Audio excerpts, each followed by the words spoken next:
about peeled off, speaking of Oregon Ducks here, they absolutely handled their business. They could have been over-reliable, too, because coming in and get a ranked Illinois team who's been scoring free will. I mean, they've played well except that Penn State game, and they just got bullied. They looked like they didn't belong on that football field. Oregon was running all up and down. I just kept looking over it, and it was just scoring at will.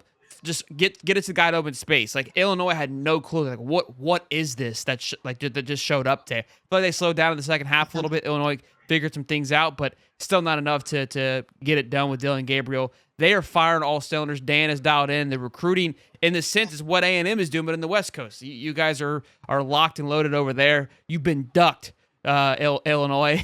And look, we even talked about on the Saturday show, this is kind of your true Big Ten team. How are they going to handle that? And I said, look, I'm not concerned. I think Dan's did a great job with recruiting in the transfer portal of building a hybrid-esque Big Ten team. And here we are. We're seeing it live. Now, I'll let you go first, Eric, on that big win against Illinois.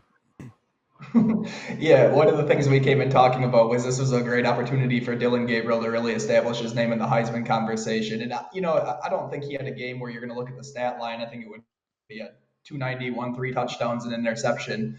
So he had another great game. I think this is in every game he's been in a Duck uniform. He's scored multiple touchdowns to this point, continued that trend. It just looked extremely effective. I saw a stat this week that really kind of interests me. It's like Oregon, they right up there in terms of passing yards and efficiency and all this on the offense, but they were 120 some ranked in terms of air yards. So it's one of those things where they do a really good job of getting the ball out really quickly into their playmakers' hands and letting them operate in space. And that's something that Illinois, they just really struggled with. It was made very apparent that Oregon had the speed advantage here. We saw that multiple times when Oregon was on offense, just kind of blowing away the D-backs in the secondary. And then, Oregon's defense once again looked phenomenal back-to-back weeks. So 2 weeks consecutively, they've allowed a combined 9 points. So they're basically doing what they want on defense as well. And it's like the Ducks are clicking at the right time. Heading into next week, I think we're sitting at a -3.5 point favorite over Michigan. So, I texted the group today. I said that feels like free money. So that's most definitely a little trap game for us. Of course, this show is brought to you by BetUS. And when you use the code YouTube150 at BetUS.com on your first deposit, you get back 150%, up to $2,000. Now, you can gamble on NFL, college football, basketball, baseball. The World Series are coming up. We got college football at an all-time high. Heisman winners are going back and forth. Who's going to the SEC? Who's going to the Big 12? All kinds of things. You can literally gamble on anything you set your pretty little mind to. And on your second and third deposit, you get back 125%, up to $2,000. So be sure to go check out BetUS.com. Use the code YouTube150 to take advantage of these offers while they still last. Now back to the show.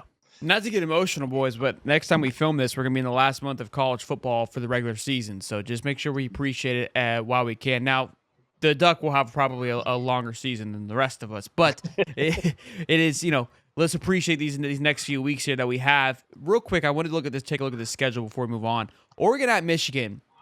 The next 4 games, the 3 out of the 4 are going to be testers. I don't think Maryland's going to be an issue at home, no problem.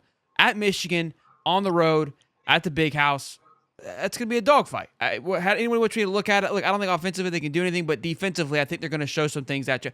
I don't want to say dogfight. I think you'll get tested a little bit. I think they pull away. The Wisconsin and Oregon and Washington game, though, that Wisconsin team starting to find itself a little bit. Luke Fickle's starting to dial some things in a little bit. I think defensively, offensively, they're not clicking, but it's at the bounce house.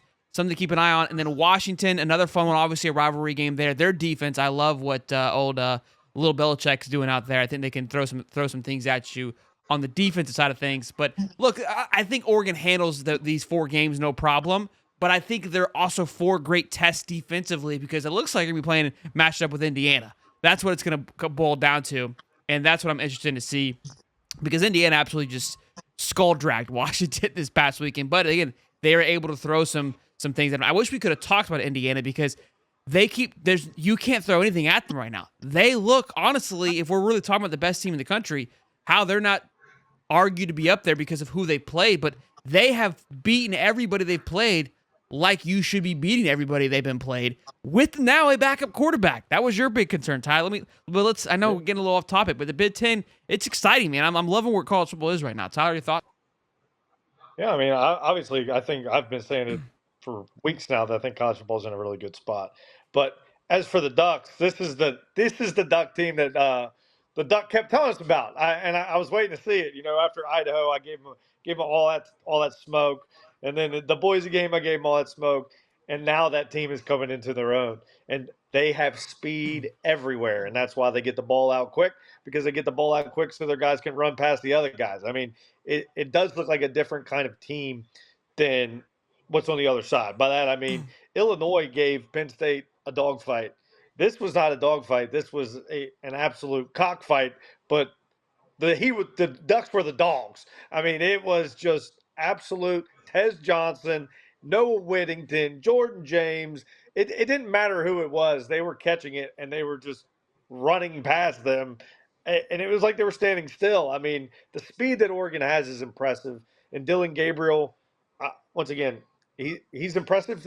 For what he needs to do, he does it, and he runs that system to a T. So I like where the Ducks are at. I don't think they're going to get tested the rest of the year until the championship. I don't know who they're going to be playing. Could be Indiana or Ohio State. Depending who wins that, I do like Indiana, but I'm going to be interested in that game for sure.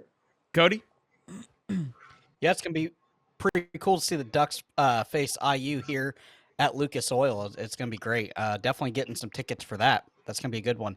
I'm going to tell you, I was a little concerned in the preseason, obviously with helping out with the Oregon channel, how they would do in the trenches. The offensive line has been playing spectacular for Oregon, and Illinois.